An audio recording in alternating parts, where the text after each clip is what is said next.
ఎందుకు చెప్పచ్చు అంటే ఆల్రౌండర్. దీంట్లో కూడా రౌండ్ అయిపోయినాడు. పాటలోనే కాదు, మ్యూజిక్ డైరెక్షన్, ప్రొడ్యూసింగ్, సింగింగ్, ఇంకా డబ్బింగ్ మాట్లాడడం ఒకటేమిటి, మరి డైరెక్షన్ కూడా చేసాడేమో నాకు తెలియదు. కానీ ఎన్ని రకాలంటే అన్ని రకాలు. కానీ పాడడం కూడా బ్రహ్మాండంగా పాడతాడు. ఏ భాష పాడినా బ్రహ్మాండంగా ఉంటుంది, ఎట్టాంటి పాట పాడినా బ్రహ్మాండంగా ఉంటుంది.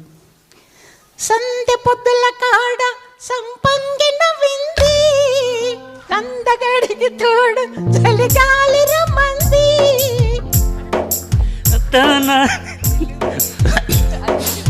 మీరు పాడినట్టు పాడాలా, నేను వేరే. వెల్లువయ్యే ఈడు తైడెక్కిపోయే తాన, ఎన్నడు వస్తాడో ఏమవుతుందో, ఎప్పుడు కొడుతుందో నా గతి ఏంటో.